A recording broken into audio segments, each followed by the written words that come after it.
Okay, I think we're sorted. I think we're back online again now. So, yes, I am literally going to be colouring the colouring page. I said previously that this is from my colouring book, the newest one that's out at the moment. I'll just quickly remind you because the last live stream seemed to cut off. So this is the colouring book that I'm using. I'm obviously colouring it digitally using my iPad, which is there. And yeah, I've been running live streams over on Facebook teaching for quite a long time now, and I have a colouring workshop that you can join. It is a subscription based, as well as my Patreon, which is also subscription based. Today I'm literally just going to colour, and if you have any questions or anything that you need to ask, I will try and do that as we just kind of go along. So I've put down a base colour for the skin. It's quite a neutral colour because we need to decide on whether or not we want to go with warm skin, light skin, dark skin, whatever we want really. There's loads of functions with all of these layers. I'm using PROCREATE. So if you're familiar with PROCREATE, you'll know that there's absolutely loads of functions on here. And at the moment, I'm not going to go through all of them. We will just work with the layers as and when. When I do need to adjust the layers or change the lighting or any of the other features, I'll obviously let you know. So the bottom layer of the skin is already placed down. So I'm going to alpha lock that into position and then select that layer and move up. So now we can start adding some shadows to make this more 3D. So when you're picking colours that are appropriate for a skin tone, the best thing that I would say is this. So this is the colour I'm at right now. So this is already quite light. So I'm going to bring that down to midway, and I'm deliberately staying within this line here because this is our value here. So although it's going to change from lighter to dark, this is still the one colour. We're going to go up and down so we can adjust the highlights and the shade. If I start going off these directions, then the colours aren't going to flow together. It's going to be a lot harder to blend. So I'm deliberately, I'll colour pick that again, going to stay here. So right now, this is usually around our highlight area. So I'm going to bring this down to midway. And even though it may feel quite dark, it's not. Once you've added the shadows and everything else on top, you'll realise it's not. So because I've alpha locked this into position, I'm going to put that straight on. And she actually needs some more warmth in that. So that's where we're going to come. That is the colour we have at the moment. So it's alpha locked, it can't go anywhere, we can't spread it outside of the area, it's not going to bleed out into any other colours, especially as we don't really have a lot down at the moment anyway. So it's alpha locked, it's also selected, and I'm going to move it up a layer. And the first thing we're going to do is start adding the shadows. So I'm using a round brush to paint and a round brush, wherever it is, to blend, and I'll do the same thing with the eraser purely because it's easier. As we start going on and we start using the different types of paint brushes and the different effects that they have, I'll talk you through them before I use them so that you can see what it is that I'm actually doing. So she's got quite a nice dark skin tone at the moment, and I think we'll stay there. So what I'm going to do is I'm adding some of these shadows to the easiest areas on the face. So what we're thinking is around the hairline, coming underneath the cheeks here, where we can make a chin shape there, underneath the chin obviously, and then you're just thinking really practically where would they be. So we're going to go in all the areas you think that there would be a shadow. The easiest way to think about when you're creating artwork in this way is you're looking at this directly. So if you were the light bulb, if you the artist, the person colouring this in, if you were the light bulb and you were looking at this person, where would the shadows be and where would the light be? After that, once we've got that down and the background's in place, then we start adding our artificial light. And I quickly just want to show you what I mean by that. This is one I did on live stream yesterday. So this is what I mean by artificial light. So you've got these light strobes coming off here because they're coming off this orb in the middle. But actually, if I turn off the light and the effects, you'll see what the girl looked like before. So that's a completely flat image. I was the light bulb. I've added all the shadows in the areas I think there should be, and I've added the highlights where I think they should be. And then I've added an artificial light after. So this is the orb we had, and then I went with a nice yellow colour. I created warmth, and we're obviously using different layers. These are overlays, and then I highlighted it for some strobes coming off the orb in the middle.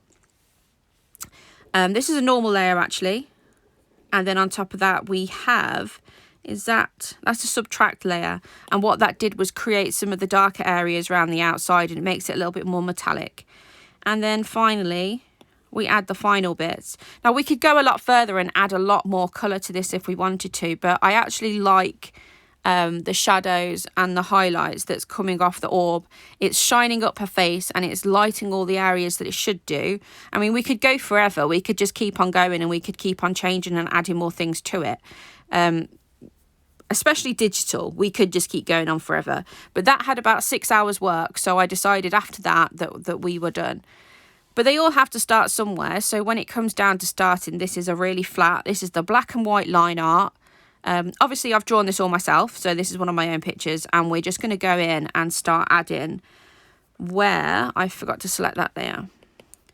So I've selected and I've moved up to the second layer, just where quite practically where shadows would be. And then once we're further in, we can start messing around with some of the light effects and where we think some of the lights and would or wouldn't be afterward. The way I normally explain it is the easiest way to say is at the moment we are colouring a girl who is sitting in front of the background. So she's sitting in front of an environment, because by the time I finish her, the background won't be affected by her whatsoever. But by the time I finish the background, I want her to be affected by that. So essentially, we're putting her in a world. The world has light, the world has movement, and when we get to that stage is when we need to start messing about with all those things. Until then, it's quite straightforward, really. So I also, these methods that I show digital, I actually follow the same methods when I'm colouring with pencils or marker pens. It's exactly the same. In theory, I follow the same things in theory, but we have to change orders round. So we can't, for example, lay down really dark marker pens and expect to make them lighter. We can actually use alcohol markers and we can lift colour. We can make it lighter, but it's never going to go as light as we may want. So instead of, with me, I've started off in a middle tone here. If I was using marker pens or pencils, go from light to dark, not dark to light, is the easiest way to suggest it. If you're using oil paints, dark to light, acrylic paints, you can really go in anywhere with acrylic paints. Watercolours, 100% light to dark. Pencils and marker pens, light to dark. It will definitely make your life a lot easier. So there's the basic outlines there. What we need to do is start to create the shape of the face. So when it comes to creating the shape and the bridge of the nose, the easiest way to do it, this is how I draw it, so it should make it easier for you. You've got the eye sockets here, so if I bring that down and connect the nose there, and if we do the same on the other side, and then what we need to do is we need to connect that up again to the eyebrows, and all this will be blended out, so don't worry, they're not going to be left looking like that. It will all be blended, and we can also move things around a little bit if we need to. So let's just put some colour in, and then we can come down and think about some of the much smaller details down here. So we have to put a shadow underneath her nose, and then of course we're going to go around the sides and there as well. Now at this stage you don't have to worry about being tidy, because we're going to build layer upon layer upon layer. So things will move, things will change as we're moving along. Don't worry about it. It's digital. If it goes wrong, there's always a back button, which is the best thing about digital in my opinion. If you're using marker pens, there is no back button in life. You just have to go with whatever it is that you've done. So let's go here as well. And then we're going to come under the collarbone. Really, actually, we should go around the jewellery. like that. I wouldn't normally go around a necklace, but because this is quite a thick necklace, we'll do it there as well. So that's our first layer of shadow, and this needs to come here as well. At the moment, let me jump up one layer to prove it to you. So what I've done, our base layer, which is this one, that's been alpha locked into position. This is, I don't know if you can see it from there, there's like a checkered map here, which basically means that this is alpha locked in. So anything we do on this layer will not be affected anywhere else on the colouring page. It's only effective on that layer, which is perfect because we don't want to affect anything around it. If I start blending, if you've got the hair down, for example, and then the skin, and you start blending, you don't want blue hair mixing in with your skin. So we alpha lock our layers into position. I'm able to alpha lock it and then come up to another layer or 2 or 3 layers above it because I've also selected that layer. So if I've selected this layer, I can come up, 10 places and it will still only affect the layer that I've chosen. So that is alpha locked into place. What I'm going to do is now drop down my shadow layer. Where are you? Merge down. And now we're going to start blending that first layer out. I blend in sections or in layers, not sections, it's layers. So I'll blend all the shadows, then I'll blend the brush, then I'll blend the highlights, and then we can go back and forth as many times as we want. But we just want to make sure that everything is blended in before we move on to the next thing. And of course, if we blend and we lose some of that, if we lose some of the shadow, we lose some of that contrast, all we do is we just can go back in, change our colours a little bit and add some more.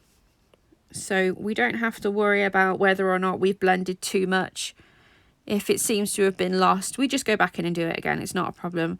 I tend to do a lot more than typically if I have like my own time and I'm doing it and I'm called to spend as long as I want, I will probably do about 15, maybe 20 layers would be a lot, but maybe 15 layers on the skin tone.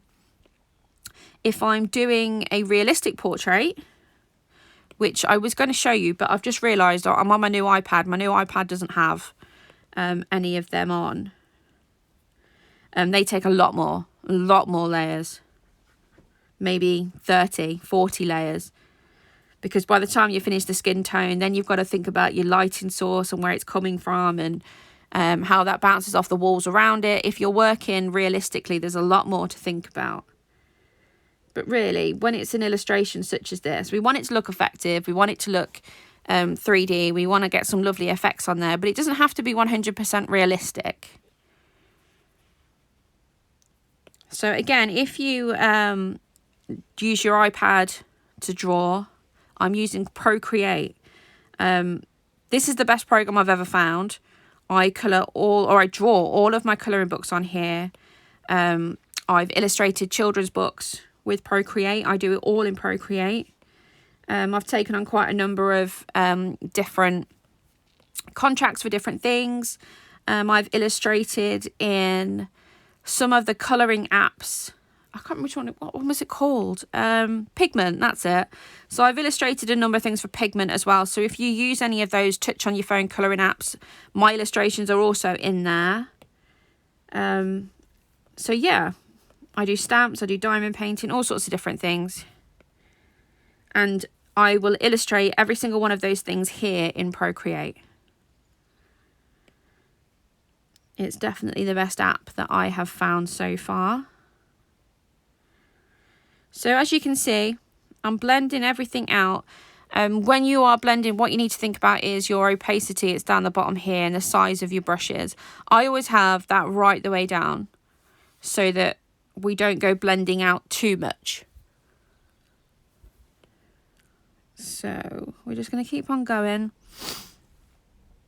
That's, oh yeah, forgot about that bit.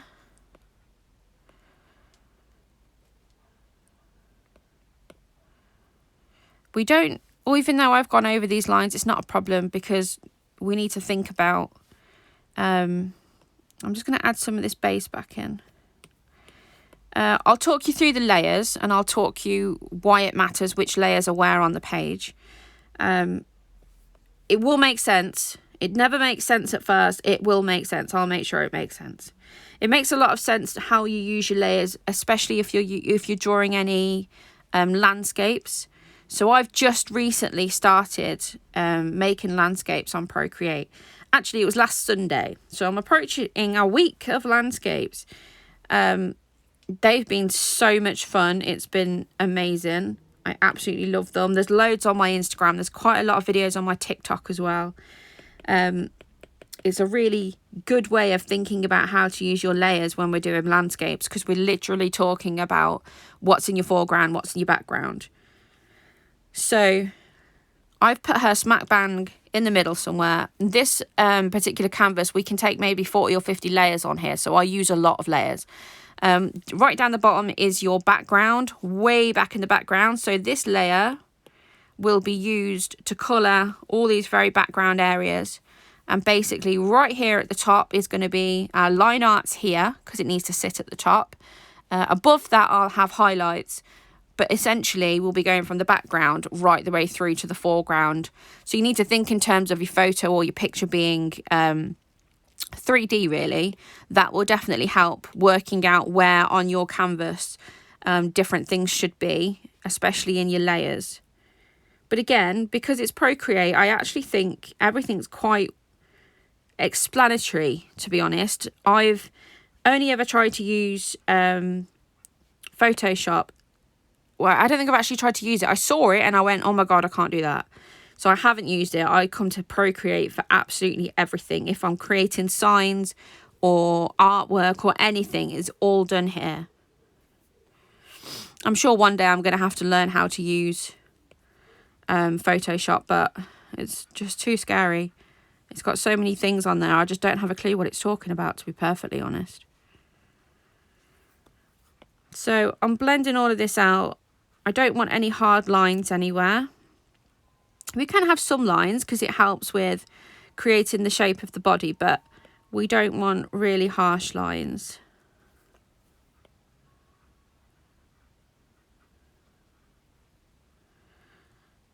So just bringing that out. And there's this tiny little thing here, if you can see it. That basically means when I put down my base layer, I forgot to fill that section in. And I've alpha locked it into place. So I have to remove my alpha lock and come down and fill that line. And now I can put my alpha lock back on again. And then just continue from there. So you can add and remove any of your blending. If you don't like it, you can change it as you go. Nothing's fixed. We can move things around. We can change shapes. And basically what we'd want to do is just get a layer down that has some depth to it that we can work from.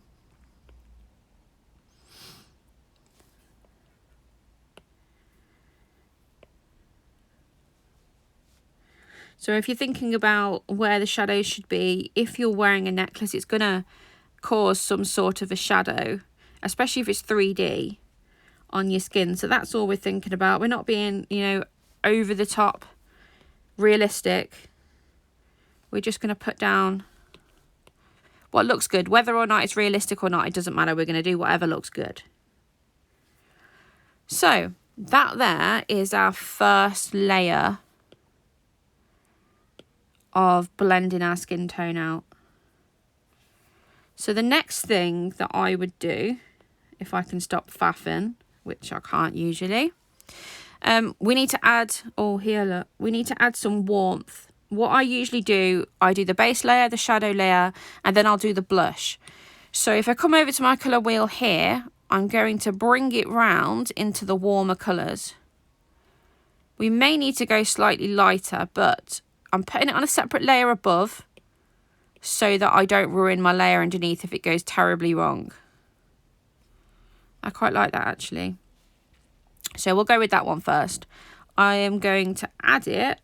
And as you can see, I'm using the iPad Pro 3, I think. So we're using the new Apple Pencil now. The other one did it, but it was not as well. So this works really well with pressure. So if I push down really hard, you get a really saturated brush. If I go in softly, you can see it builds up like over. I just keep on going. It's working like real paint. It's acting as if I'm building colour up. So we don't have to push down really hard to get the colour to work. And especially when we're working in portraits, we don't always want it to be really bright. We want to be able to control that.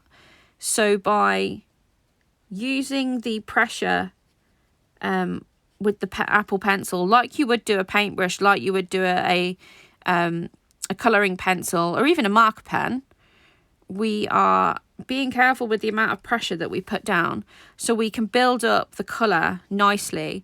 And at the same time, we also need to remember that the colour that we're going to be using on here as like a blush on the cheek colour needs to be introduced to the rest of the skin. It can't just be in that one place. So what I do, see there's the cheeks there.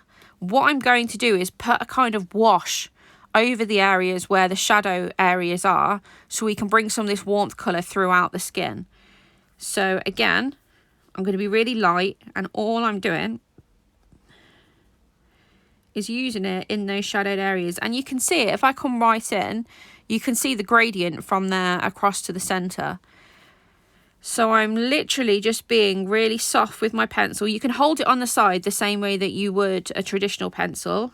It's responsive at its tip and it's responsive at the side, so it knows. So it actually changes your brush strokes depending on how you're holding it. So I'm just bringing it round. And I'm going to add that into the areas what are shadowed, just so that we can keep the colour of the skin tone quite natural and is kind of cohesive across her completely. She's not going to have these bright, you know, rosy red cheeks and then nothing anywhere else, because it doesn't make any sense. And it really warms up the portrait as well. And what we can do, or what I will be doing after I've done this, I am still going to blend them out. We'll just blend them out really subtle, so we don't lose any of that that colour that we've just laid down. But what we don't want is lines. For here, look, for example, that's the shape of my brush, so that's put like quite a hard line down, and I'm not going to worry about that because that's the sort of thing that I'll be blending out in a minute. So I'm going to come all the way down, and the more obviously I go over the top, the more layers it's added, the more prominent the colour will be. And when we get to the stage where we start adding artificial light, all these layers will be worth it, because we can actually use all sorts of different techniques. But when we get there, the shadows and the colours and the highlights we have underneath before we place the lights on the top will all shine through. So everything we're doing right now is really important, not just because it looks nice, but because it's going to help later on make our lighting stage look realistic. So that's her there with this lovely warm colour kind of spread out into those areas. I'm going to add a little bit. I don't want to be too hard here, so there and there. But I'm going to open another layer. I'm going to go quite high. I just don't want them to get confused. And I'm going to fill her lips in, because whatever colour I use as that blush is my starting point for the lips. That way everything kind of goes together nice and cohesively. So there'll be loads of different layers there as well. We'll be able to create shadows and lights, and you know, if it's lip gloss, we'll have it sparkly. We can do all of that, but I just want to put that colour down so I don't forget that's the colour that I want. So if I just come under here lastly, and then we can blend that out again, and then we can have another look and see if we need another layer. So I'm going to drop this down now because I've been working on the layer above. So let's drop that, merge that down. And now we're just going to blend this out. And we don't need to blend it everywhere. We're just looking for anywhere that has some kind of shadows or lights that are too defined. There's a paintbrush mark there. It's a bit streaky, that kind of thing. I don't want to blend it out so you can barely see it. We just want to make sure that there's no lines really. Like here, for example, like we don't want that line. So we'll just blend that out. And now you can see it's a lovely gradient from the different colours. And the same here. Again, this is working with pressure. I'm not putting a lot of pressure at all on the brush, or should I say pencil. I am just doing it nice and gently until I see those defined lines, they disappear.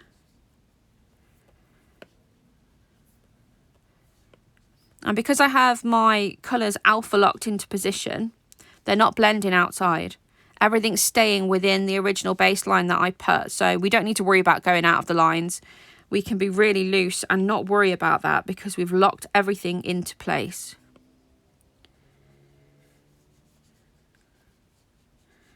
I think we are almost done.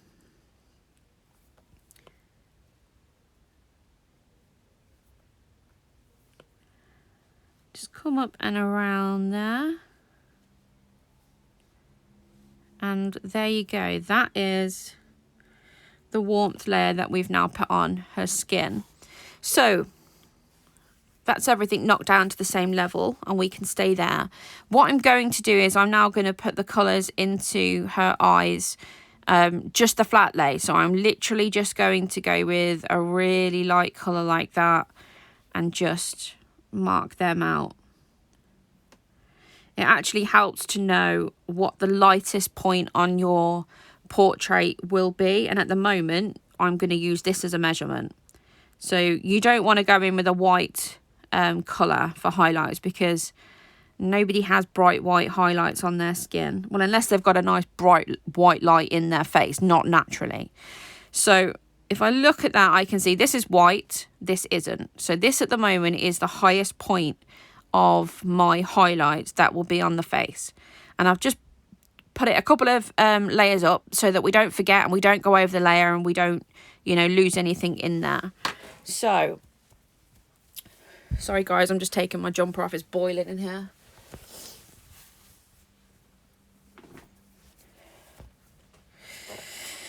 So that's our shadow and that's our warmth. What we're going to do is I'm actually going to add another layer of shadow because I think this can come down a lot more than it already has. So I've colour picked from the darkest part so I can go right into the top corner and get the darkest part. And I'm just going to drop it down by a little bit more. So we're alpha locked. I'm going to select so I don't have to worry about going out the lines, and I've moved up a layer. And I'm just going to go back around again. And I'm not using a lot of pressure. We're building this colour up. We're not losing what's underneath. I'm not just going straight over the top and losing that hard work. I'm building on top of it. So our colours will blend together to create that darker shadow. So you'll also see that I'm going with the shape of the face. And I'm thinking about where on the face would the shadows be. You can't just go in with straight lines and not worry about things like that, or it won't look realistic. It'll look really flat. It matters, the direction of your brush strokes really do matter, which is why I'm going with the face. So we're going around the eyes and then we're going to come down to the bridge of the nose. And I don't want to put a lot of pressure here because we don't want lots of blending. We still want it to be able to stand out and be quite sharp as well. So if we do add some more pressure right in the darker areas like that, and do the same on the other side. Because of the direction of the face, this side would be a bit darker. So we can add some more pressure because it's going to be blended away, so we don't need to worry about if there's any lines at the moment. And come all the way down. And then let's bring that around the nose and then tuck it underneath, because essentially the face is slightly on the side, so it will be that side where it's darker, and then we can come underneath as well. like that. And once that's blended, it will make a lot more sense, but we can add details if we need to. So let's come down again, and then I'm just going to run around, but I'm going to keep it tight. I'm keeping it tight in with my lines, so you can see that we're going into the darkest area is right on those black lines.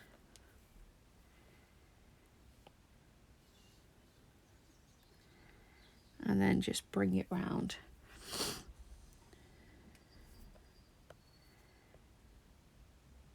And we just do that all the way around in all the areas that we think would be darkest.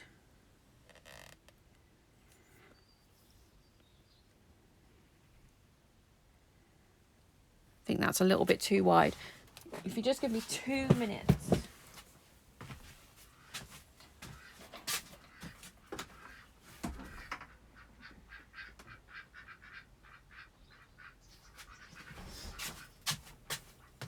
I have ducks outside, so they're probably going to be noisy and start quacking, but I've had to open the door. I'm sure you'll hear them. It won't be very long before you can all hear all the quacking.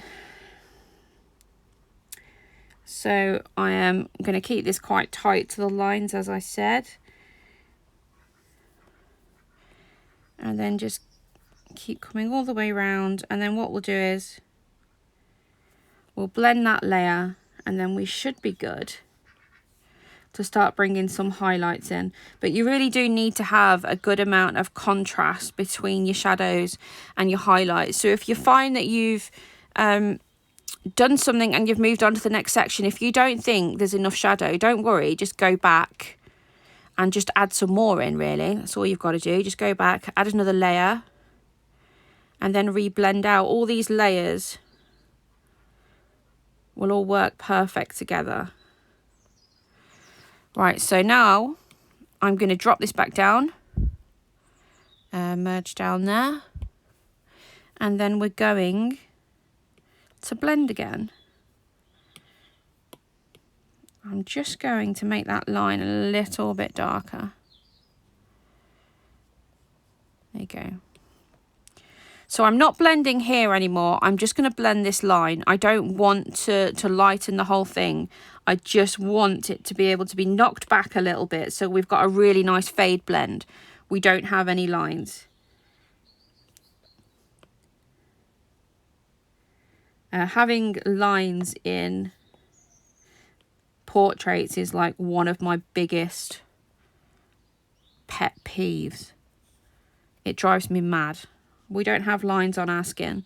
We can have shadow lines if we have something that's going to be in front and it's going to cast a shadow onto her face and it needs to be deliberately lit like that. That's perfectly fine.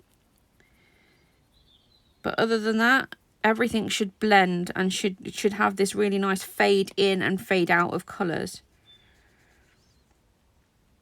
If we feel like maybe we've gone a bit too far, you have other options. We can change the opacity of things. You can mess around a lot when it comes to digital. So if you ever think that you've gone completely wrong and you're doing this digitally, you haven't. Things can be fixed really easily. Especially if you follow my rule of constantly working on new layers. Before you merge anything down from one layer to the next, before you've made a commitment, if you've worked on another layer first, so this is my main layer, every time I've added a shadow or a light, I've moved up to this layer. I've done it, and when I'm happy with it, I'll drop it down. So that's something that I always do. If it goes wrong, we just delete this layer. This layer's fine because we haven't worked on it. Now that I'm happy, I've knocked them down to this layer so that I can blend. But I would always use the layer above first. And then we can drop it down as and when we're happy. So when it comes to features on the face where the shadows are what gives it the shape, this is when really your kind of drawing skills and your thinking, like critical thinking and creative skills, are going to come in. Because now we need to think about how this shadow would look on this angle.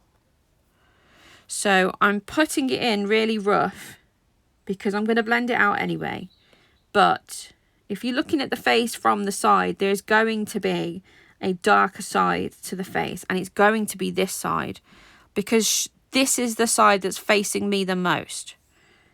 So I am going to make sure that this side has a lot more shadow than the other. I mean, they both need it. We still definitely need to have shadows on both, and we still need some definition in the areas that are going to be darker. And I still want this one to be slightly darker, but it's still going to be considerably lighter than the other side. And of course, depending on how you colour it, depends on the shape of the nose as well. Oh, wrong one. That one.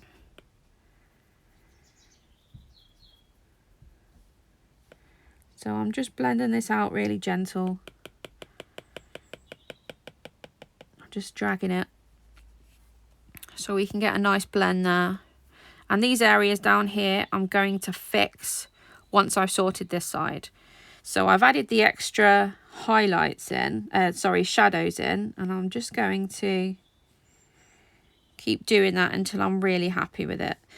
This side of my iPad here, we have the size going on, so you can use your pen or your pencil and your fingers. So I'm constantly using my thumb here to adjust the size.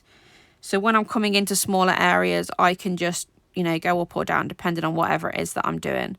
At the moment, I want to be down here. So I'm just bringing it in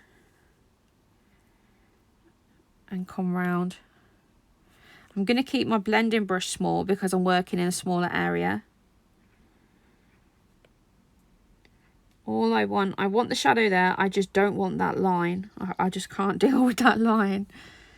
I'm okay with this line because it's kind of structural. So we have to have, it needs to come over a little bit more. So I need more of a bend, maybe like that. And we can do the same this side. See the shadow in now, it's actually adjusting the shape of the face, not just where highlights and shadows would hit. So I just blend this back and then do the same on this side. And once we start adding the highlights, that helps. That changes the shape of the face quite quickly.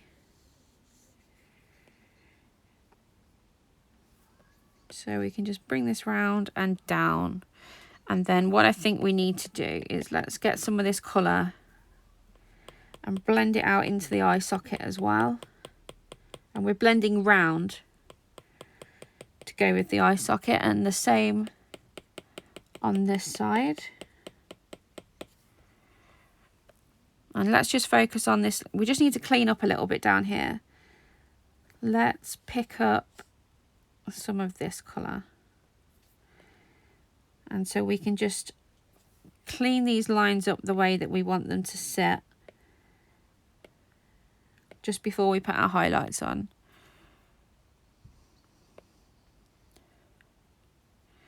So although we want these strong colours, we still want it to make sense. We still want it to blend.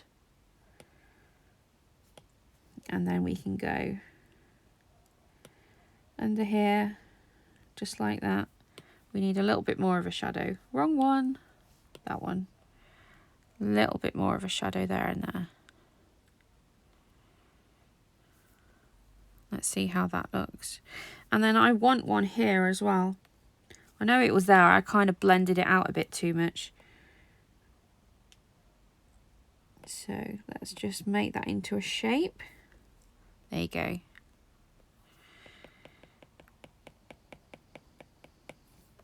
And then we can just blend these slightly. And that, on the face, is our darker shadow. And again, all I'm going to do is run around and be really, really kind of loose. Let's just blend this one out again.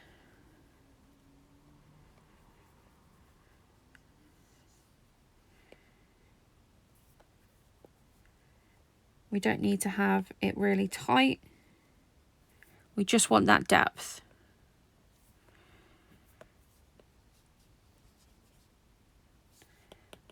And then what I'll do is I'll pick it up, and if I feel like I need to go and go darker, I can. I think it's more like there.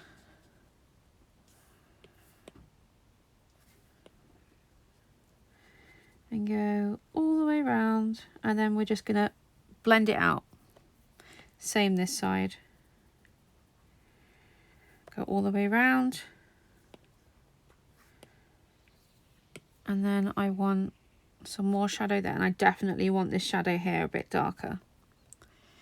So we can then blend this out again, and you can see how it buffs out. So we're gonna go from our darkest colour, and then we can blend it outward to what at the moment is our mid-tone. But at the moment, that mid-tone is the darkest colour there. And we just do the same with all of it. And we've very, very nearly finished what I think would probably be our shadow layer. So that bit's blended there. Again, this isn't a definite finish. We can come back at any point.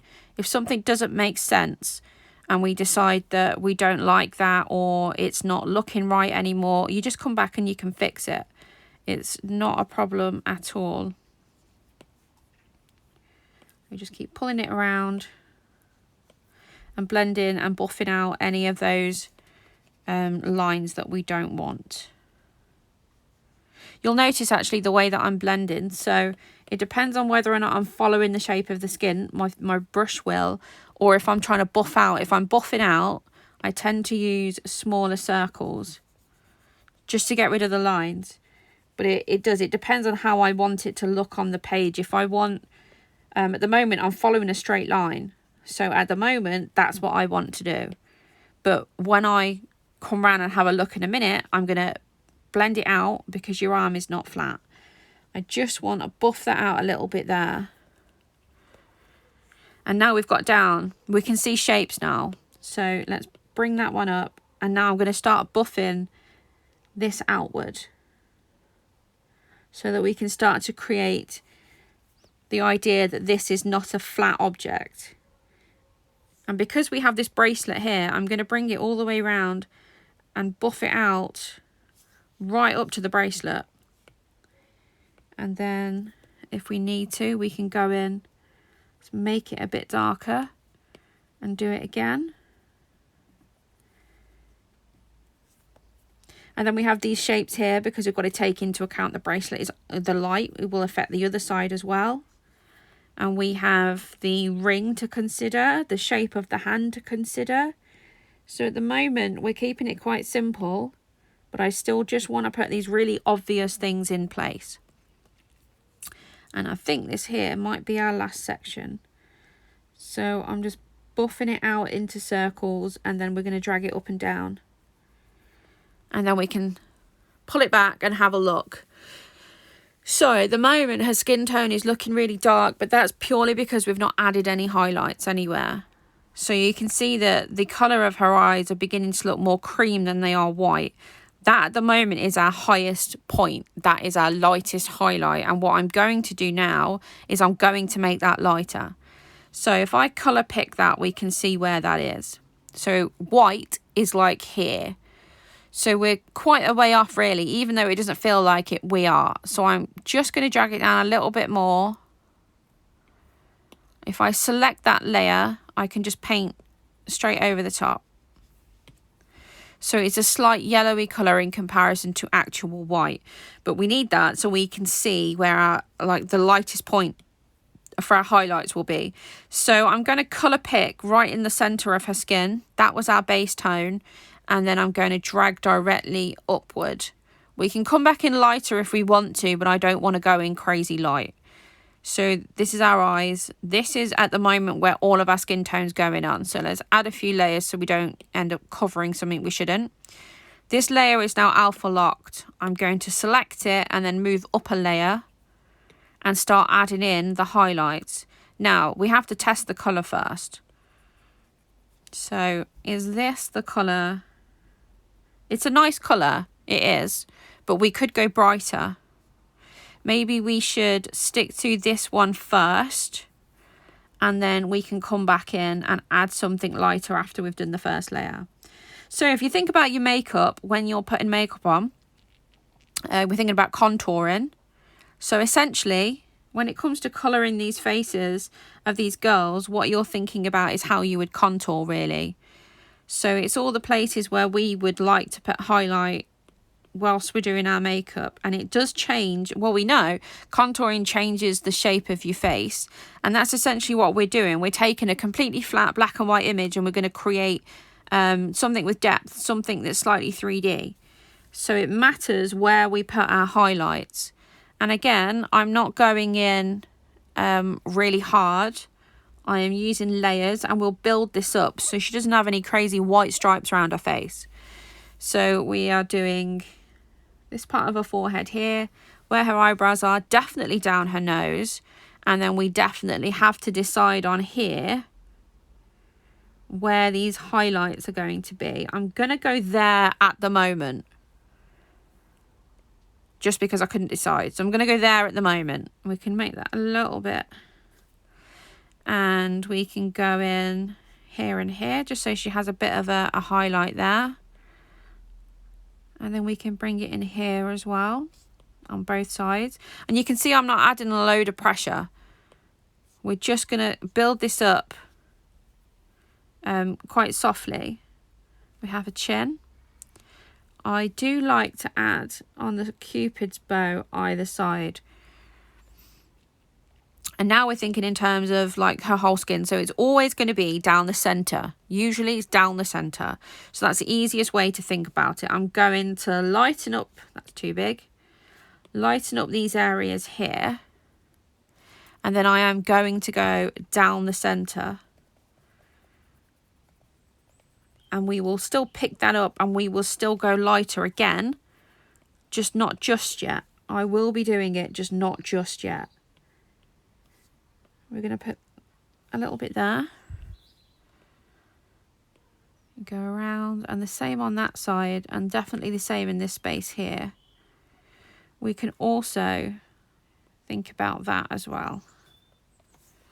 And then come down the other side. I just need to be tighter because it's a smaller gap. So let's come down this side and bring it round. We're just thinking about where the light would hit her. And here. So it'd come down the front and round that way. And now that we've placed it, I am just going to go back over to some other areas and just add a bit more ink, really. Let's just go in a little bit harder so we get some more definition. And then we need to do the same on this hand as well as we did on the other side.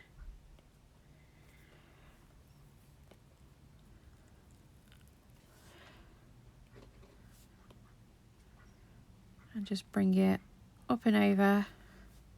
I'll do that side as well. I think for now, I think we should just start buffing this out. And then we can come back, have another look, see what we think. So I'm going to keep this on the upper layer. I am not going to automatically merge this straight down. Once we merge it down, it will then be mixed with the colours already on the page. At the moment, if I buff this out, it will remain here. If I drop it down, it's then going to mix with the rest of the colour. So I'm going to leave it on this layer so we can decide whether we like it before I drop it down. So I am literally just going to buff it out, really. I'm changing the size of my blender depending on where I am on the face. And obviously we want it to try and look quite natural. It probably will definitely need another layer, but we can decide when we know the places where we want it all to go. So I am literally just removing the hard lines. I'm going to leave the nose because that has to be thought through. And let's just bring down and buff some of these layers out.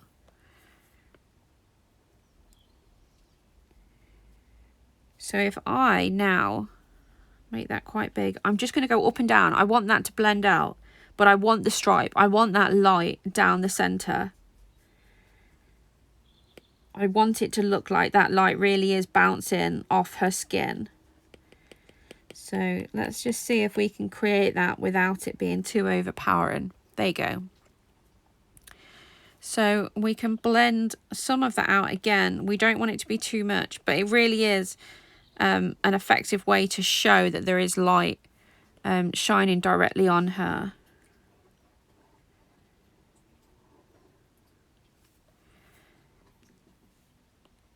So we'll just blend these areas out. I'm going to do the same thing on this side. So I'm going quite quickly because I'm just blending. And I'm just going to try and keep that nice kind of line there, so it looks like there's literally like a strobe of light that's just bouncing off her skin. All right, we need to get that. Right, well, I'm going to come right in. So we need these highlights, but they need to be effective. They need to look like they are creating a shape to the face and that they are natural. So as much as I want them to be quite sharp, I'm still going to blend them. It's just we want to keep these in the same place, but we do want them blended.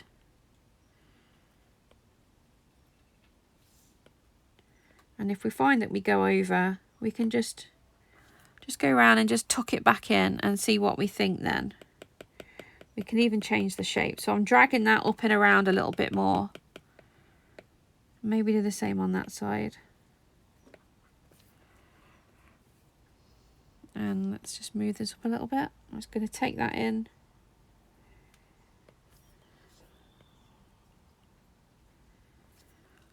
Like that. And we need, oh, we have a hand down here.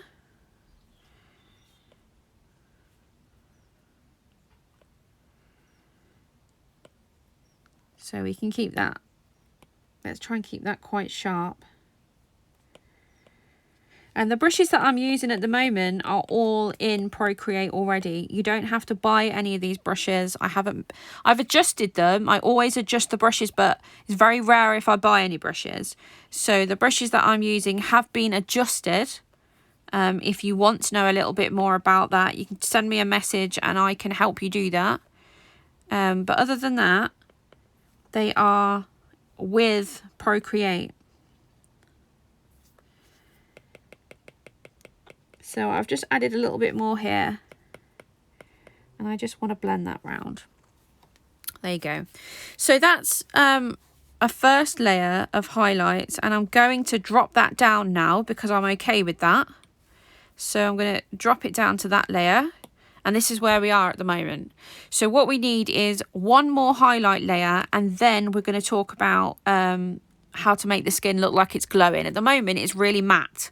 We want to have a little bit of a glow there. So I'm sticking to the same colour that we had. Let me select that layer and move up. This is the colour that I had. I'm now going to go slightly higher again. So I'm just moving up. And I'm going to do the same thing. I'm going to be really, really soft. And just build the pressure up. Let's go a little bit lighter again. Let's go there. There you go. So if I blend that one out now, there's this centre in a forehead here where the light is just shining, which is exactly what we want. Like that. And then essentially that's what we're going to do all over. So now I'm going to bring this in so that it's not really creating a shape anymore. It's going to show that kind of stream of light that's going to be shining on her face. So we can get some more there. And I want to make sure that I'm going down the center. And then we can blend that out as well. Wrong one. So buff the top out. And I haven't knocked this down. I'm staying on this upper layer. So I'm just going to blend the edges away. Put it back where it should be there. Blend the edges off again. And then cut back round. And up. And then if there's areas where it needs to be re-added, we can just do that. So if we now pull back and have a look at that and see whether or not it's working, just blend that and have a look. So that is what we have. We have the darkest of the shadows here and then the lightest there.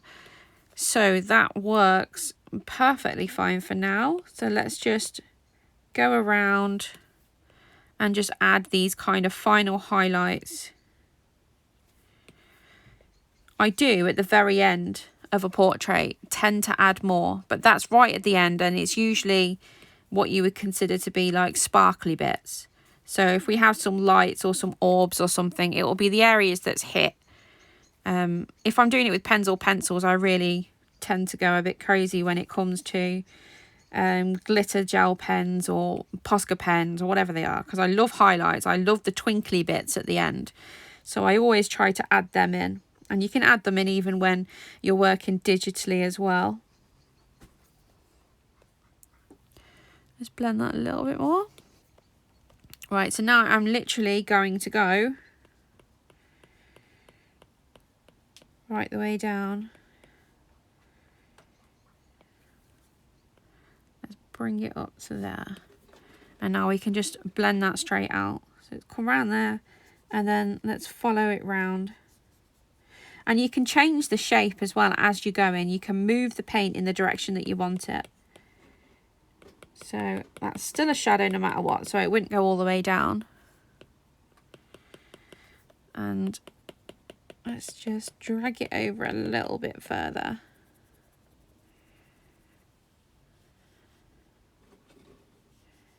Just bring that in a little bit. So we have that lovely glow now. And we still have to bring it back. If you were painting you're using a real canvas in real life, the reason why artists step back constantly from their canvas is because we get too engrossed in the details. So this looks perfect, but I could pull right out and find out it's completely in the wrong place. And that's what you even have to do that when you're working digitally. You still have to pull back and actually have a look at a distance to see whether or not it works. So if I pull it back, I can actually see if that's working. At the moment it is.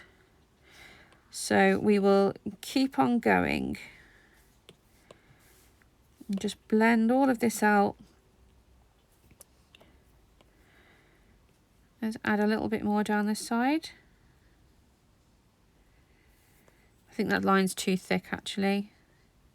We need to keep it quite tight. So we can come round and then do the same thing. So I'm literally just going to buff out that line, but we still want it, and we just don't want it as harsh.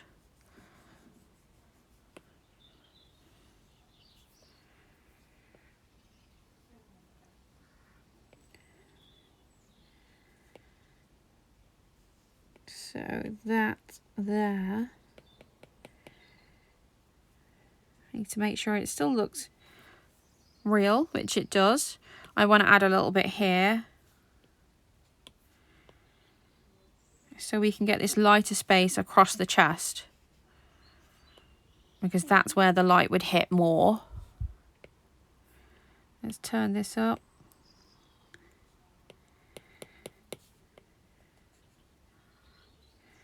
There you go. And then we've come right across the front of the chest, and we can join that up there and there.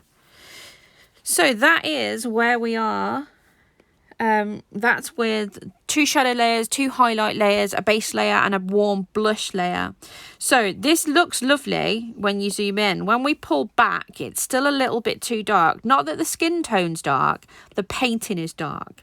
So what we would do next is start working with some of these tools that we get with Procreate to make it glow. So we want to bring some light and some life to it. So I'm going to select the area again. I'm going to come up to my next layer. So what I'm going to do is, I know already the layers that I want to try. So we have an overlay, a soft light and a hard light, and they work brilliantly for making something glow. So I want her skin to look really fresh. So if I put my overlay down first, don't panic, it's going to look really weird while we start doing this. So I've selected her underneath, so now it'll only work on her skin tone. So that is as bright as she's just gone now because I've picked such a strong colour. But what we can do is start cycling through and working out which ones suit her the most. So soft lay is one that I use quite often, but that colour is too much for soft lay. So I can bring it down again. Now if you look in, we still have all the variations of the different colours, but what it's done, it's brightened the whole thing up. It looks like it's glowing slightly. So we can even bring her back down so that she's still got a darker skin tone. And if I show you what it looks like with or without the new layer. So this is the new layer and this is without the layer. So there's not a lot of difference in colours technically. It's just the fact that it seems to light up the area because we're using light overlays. So this is the soft overlay. The hard overlay is, she's now just gone like orange. So that's too much. But the soft overlay, the soft light look lovely. The overlay, oh actually I quite like that as well. So it'd be between that one and that one and that one and that one and that one. Oh, I don't know. I suppose if we're going to go for natural, I should probably go for the soft light because the overlay does look like there is a light shining on her face, but there will be, and that's just not now because we have to add all of the artificial lights a lot further down the line. So we'll go with the soft light. So that's without and that's with. We're definitely going to go with and I'm going to drop that down. So that's now fixed into position. I'm going to turn alpha lock off because I've noticed I have something slightly outside and I want to get rid of it. So that is the skin tone done. We can add more later, but usually this is the stage where it's done. We will add some highlights at the end. We may be able to add some glitter or something, but basically, apart from this ear that I haven't fixed, it is done. So I just need to blend that round and we're in. Done. So the next thing we should usually work on, in the orders that I do things, I tend to move on to the hair. Again, because it's not realistic, I don't have to have realistic coloured hair. I do it sometimes, but not all the time. So I think I want to use this colour. So I've moved up to a new layer. Let's give me some layers. I use a lot of layers. I just like to space things right out. So I'm going to colour pick this colour here. And I'm going to do the same way I did with the skin. So I am going to flat lay that colour right down. And then we can work on that layer. So I've moved above the skin because in my brain, we'd say the skin is further away because I'm going to be moving up the picture. My brain probably doesn't make a lot of sense to everyone, but it does to me. So we are going to flat lay all of this in. At this stage, we will go out the lines because I can't not go out the lines. We'll fix that as we go. And then once it's fixed, so all of our area is filled in perfect, we can alpha lock that into position and then it won't affect any other part of the page. We can do whatever we want and it will stay within the hair. So there's that. That means that there's an underlayer. Can you see that? There's an underlayer somewhere where I've accidentally managed to go out of the lines. There, it's the eyes. And because it's on a different layer and I keep everything separate, if something goes really badly wrong, we can find the layer, locate it and fix it. So that's gone. If that had been all placed on the same layer, it'd be that one not particularly hard. But sometimes when we do place things on the same layer, it's almost impossible to fix what we've done wrong. So one of my biggest pieces of advice is to always use layers.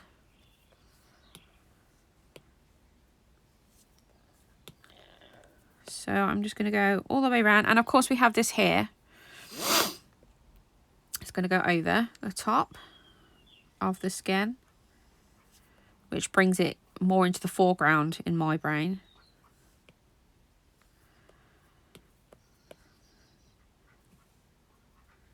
I actually find this bit quite relaxing. I can't stay in the lines for anything though. You'd think I've been doing this that many years, I could actually colour within the lines, but I really can't.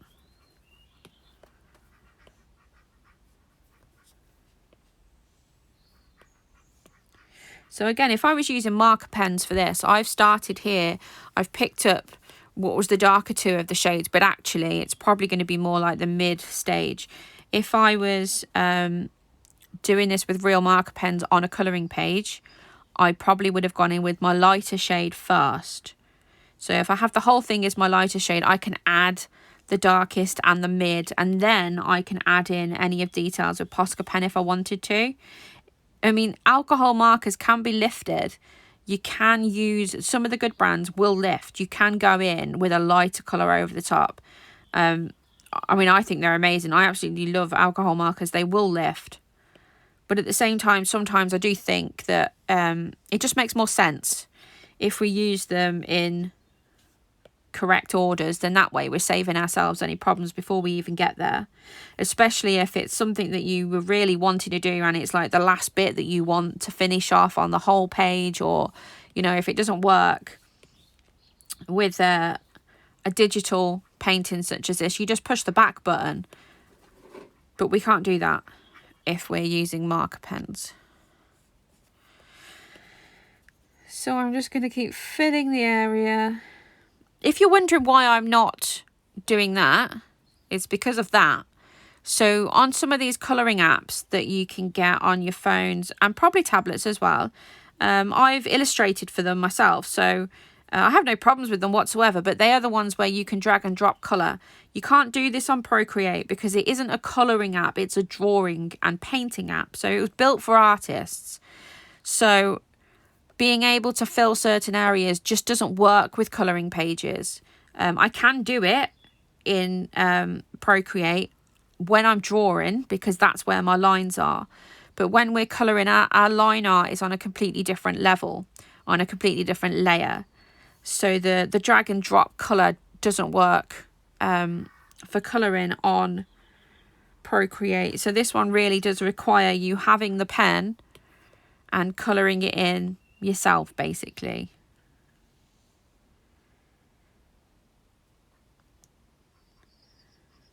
So if you wanted an app so that you could still colour and feel like you're colouring, and you are really mixing your colours and layering your colours, and it's not just a drag and drop, then Procreate is a great one for that.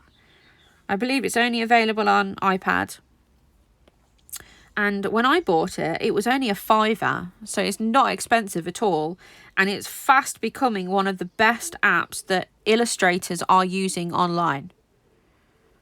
Everybody I know uses it. I have no idea how to use Photoshop or Illustrator, not a clue. I just stick to Procreate.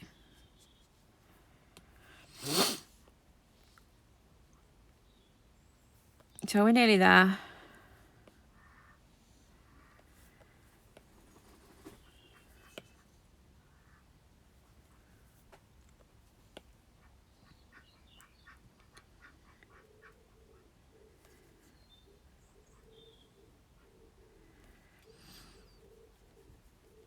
Right, that is that flat lay done. Right, so now that's done, we can alpha lock that into position and we can add loads of colours to it, and it's not going to go out of the lines, which is why I always make sure we have a flat lay down first. It makes our lives a million times easier. So let us alpha lock that into place. So anything that we do now, I'm going to move a layer above, will only affect this layer and nowhere else. We're not going to go out the lines. It's not going to go on the skin. It's not going to cause us any problems whatsoever.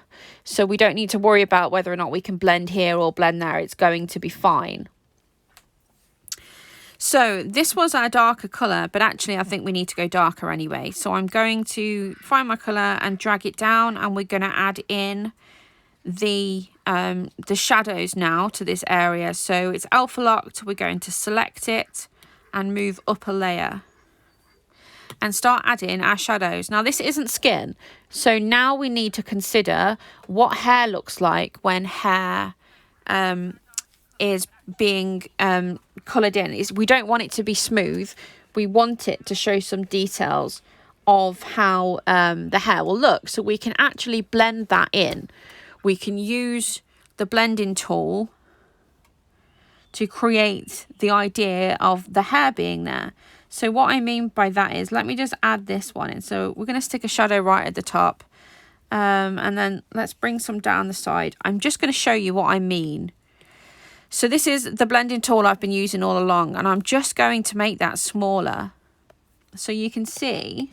And let's bring that up a little bit, because we want lines now, that we can actually drag that and create some texture which would work for hair.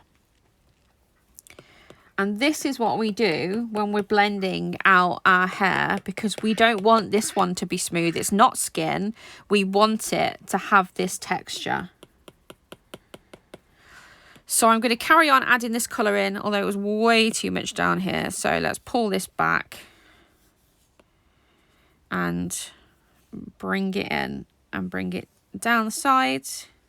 I'm going to fade it out a little bit there, around the bottom and around the clothes, definitely up there, around her arm and her hand, and the same thing on the other side there.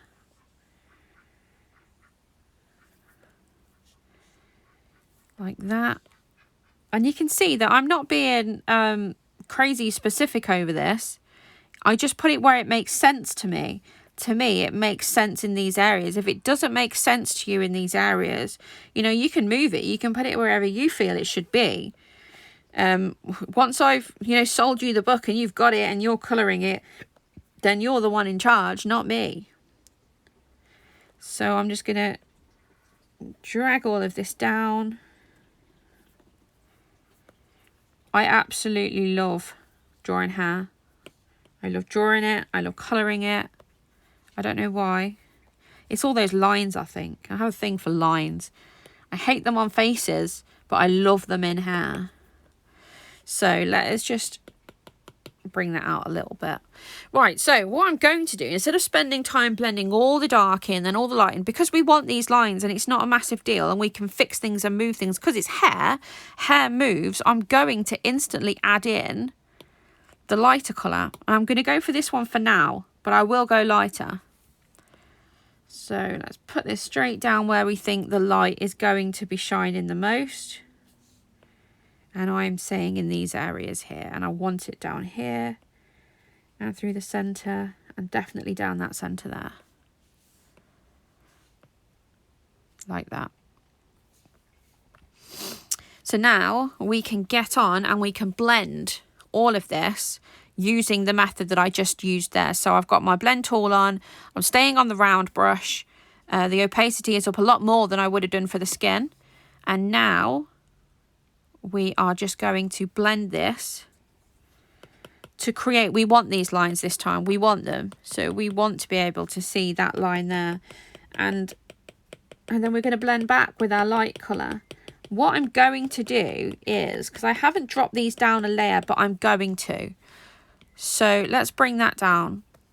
And that just means that all of our layers can now merge. We can merge all the colours.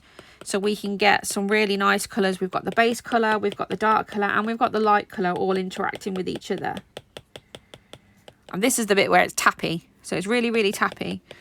My camera's probably going to end up like bobbing along with my hand as well.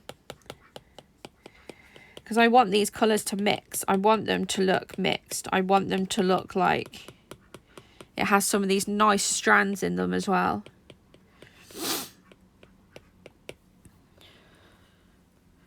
I mean, that there, if you look at that, that's really lovely at the moment. And we'll add more as well. So we can add a lot more texture. And you don't have to be really careful either. It's hair. Hair moves. You know, it's however you want it. If you find it's got too light, well then just go back in and add some dark again. If you find it's too light or too, too dark, then you add some light again. It's not a massive deal. It's locked into position. It's not going to affect the skin. We haven't gone wrong anywhere. We're just gonna just do it and just see what happens. I feel like hair is the one, you can't really get hair wrong, can you? I mean, look at those lovely kind of strobe lights there. And if we're working on bigger areas, we can just kind of up our brush and then bring it back down again when we want to put the detail in. Let's blend that out. And that side. And then let's make our brush a bit smaller and then we can blend back down again. So you can see those colours there. And come back up. So we're just going back and forth, back and forth, back and forth. And I'm going with the direction of the hair as well. Don't forget that. You can't just all of a sudden, start going. It has to be in the direction of the hair. Otherwise, it's just not going to look right at all. So we just keep on going.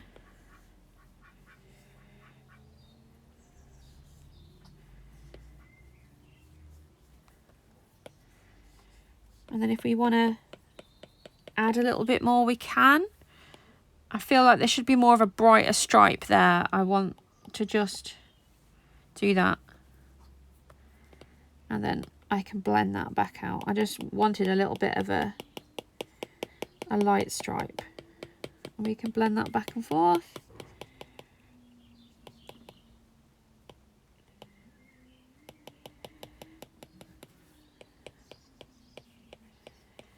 There you go. God, you can tell I'm concentrating, can't you, when I all of a sudden go really quiet. This area down here, I feel like it needs a bit of work, so let's just pull some bits back and forth and create some of these stripes here.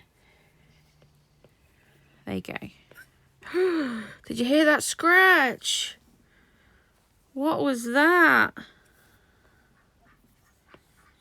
Worst nightmare, that. Could there be anything worse than getting a scratch on your iPad? Right, so I think that side's done. So we can go on and do the other side. I really like those colours.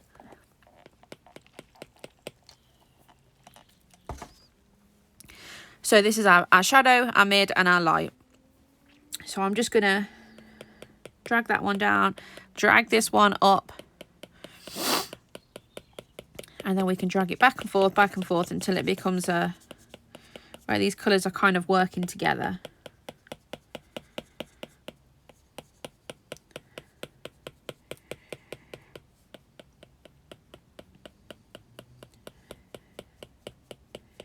And we have some lovely texture. I mean, look at that texture there.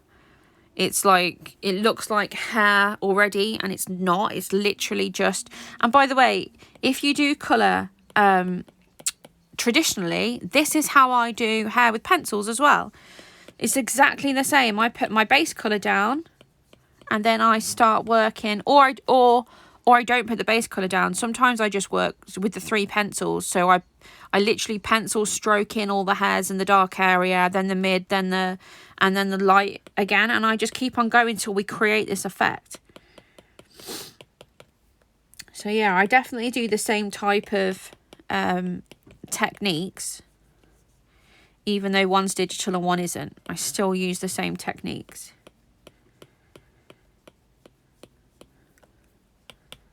So as you can see, I'm just going back and forth. I'm just pulling the lighter areas outward, and then I'm sometimes just tucking them back in again because they've got a bit too far out.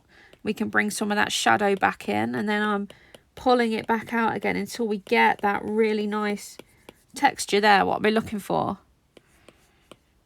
And let's bring that up a little bit. So we have these areas kind of touching. This is where the light is traveling. It's traveling down here. I'll bring it back down. And then we have this shadowed area, which we're going to pull up and round.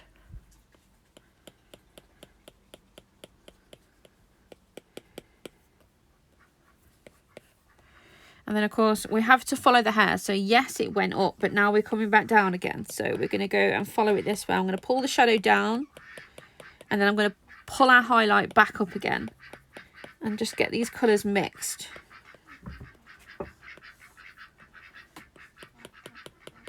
And pull our shadow back down. I'm going to put a really nice highlight there. Let's just blend this bit out a little bit further, get some of that texture in. And go this way, and then we can go up, and then we're going to go back and forth, back and forth, back and forth, until we have the colours mixed how we want them to be. And I actually think we can drag this out a little bit further. So let's just pull this shadow back a little bit. I'm looking at this side here. And our colour isn't quite as defined on this side. So let's just add a little bit more. And now we can go back. And let's pull that out, make that nice and bright.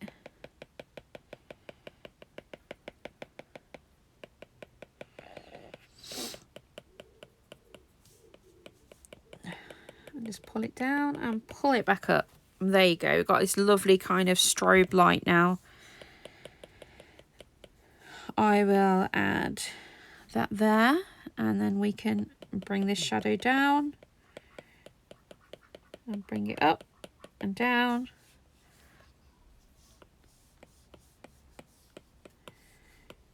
So we have that shadow, but we still have that light of colour there. And I'm just going to move all the way round, following the shape of the hair, but I'm still going to go up and down, back and forth, so we can get that really nice texture and that mix of colour. So we have the shadow, so we're going to pull the shadow up, and then I'm going to push our highlight down.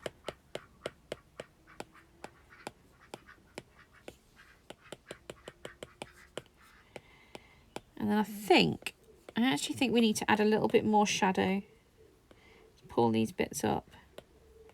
And then let's go back down again. See what that looks like.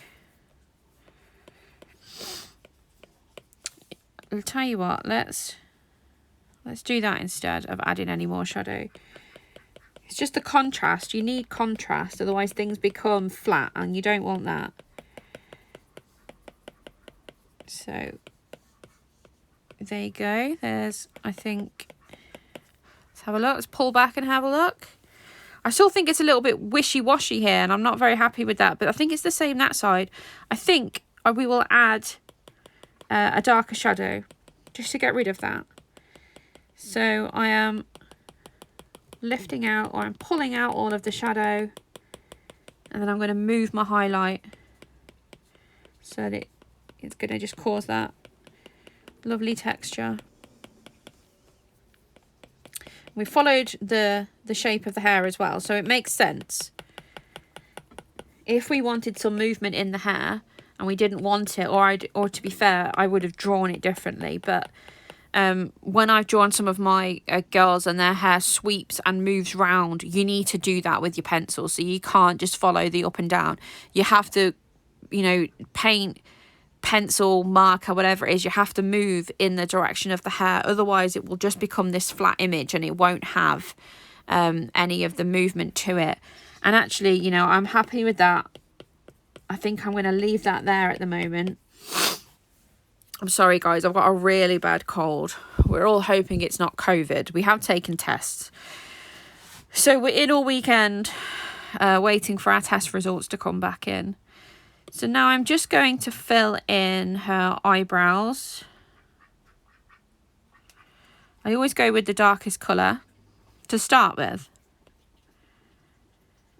You'll find I never ever colour with one colour. Everything is usually a minimum of 3. So it can be one colour, but it has to be 3 different shades. Even if we're using black. So if we're using black, we need 3 different shades. And by that, I mean we can have black, grey and white. But along those lines, we've got warm greys, dark greys, lilac greys. We need to consider all of that as well when we're using that. So let me alpha lock that back into position. And now we have the eyebrows done. So what I do is I'm going to pick up this colour and I just add an ombre effect. And because it's alpha locked in, we don't have to worry about going out of the lines or anything. So that it has like an ombre effect, so it's not completely flat. So that is where we are up until now. That has taken almost 2 hours to get the skin and the hair done. So before I shut off for the day, I want to do her eyes next. And we'll just do her eyes and then that'll be it for the day. But we are going to do them. Should we do them a yellow or a purple? I don't know. Yellow. I'm going to do it this colour. If we don't like it, we can just change it. It's not a big deal. Oh, hang on. Where am I? I'm in the wrong layer. So, here's my white eye layer. I'm just going to fill in the coloured part of the eye on a layer above that. And then we can have a look and decide whether we like this colour or not. Now that I've laid it down, I'm a little bit too concerned that it is too close to the skin colour. It's making everything look a little bit yellow. So I'm going to select that. I'm going to come back out and I'm going to pick up this purple and put that down instead. Now that's a lot better. Our other option is, let me select again, is stick with the colour from the hair. Now I didn't want to do that because I didn't want it to be too overpowering, which I still think it is. It is too overpowering. So I'm going to select again and I'm going to pick up the purple and we'll just go with that. If we really hate it, next time I do a live stream, I can just remove it. So the way that I do eyes, again, it's going to be multiple shades. It's not just one flat colour. So I've put my base down. I don't need to alpha lock that. Or should I? I will. I'll alpha lock that in. And let me just clean up around the outside first. And then we will alpha lock that into position so we can drop other colours in there.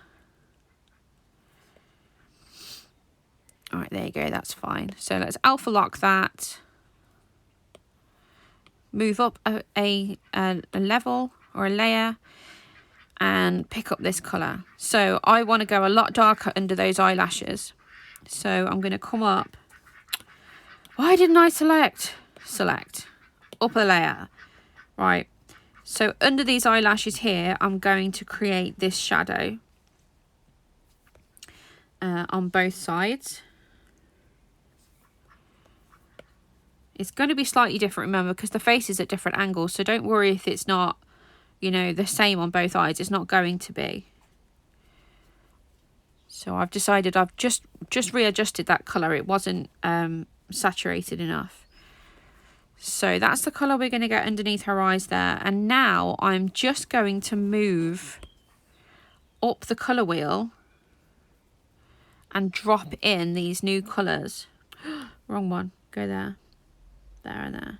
Drop in these colours so we can create like a gradient. See, I think that's too pink. So that means we're going too far. We're using too much colour here. So I'm going to drag it back this way. That's much better. And go in this side. And then again, I'm going to come straight up rather than put too much in. And then we're going to come to a lovely light streak down the centre. And I'm going to go again. And we're going to blend that so that we get this really nice gradient of the eye. Even when I pull back now, you can see it. You can see that it has this lovely shine to it already. So I don't want to mess these colours around and I don't want to move them. I want them to stay where they are. I just want them to be blended. So I'm going to bring my blender right the way down. And again, for the opacity needs to come down. I'm coming all the way down and I'm just going to blend these lines. Because I don't want anything to move. I want it to be there. I'm happy with the placement. And at the same time, I'm thinking about the lines that we get in our eyes from colour. This isn't realistic by any means, but it doesn't mean that it can't be really, really pretty. So I'm going from the center out. Let's just blend this. Oh, I know why it's not working. Sorry, hang on. I didn't drop my layer, did I? That's why it wasn't blending as well. See, what did I say about the back button? Come on, back, back, back, back, back. There. There. Right, drop it down, and now we're going to blend. And we will find that it's a lot easier now because it's dropped down the layer. A little bit bigger. And I'm just going to move around the circle so these lines can be blended, but we still get that really good placement of colour. So it looks like a disc. And do the same on this side. And just go round.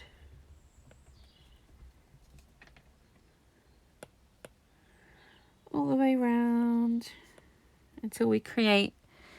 And what we want is that when she's looking at you directly, we want these lights, this kind of strobe light, to be in the same position on both eyes. Because if it's not, it tends to look like the eyes are off, like they're looking in wrong directions. Like they're looking in two directions in one go. So let me just adjust this one.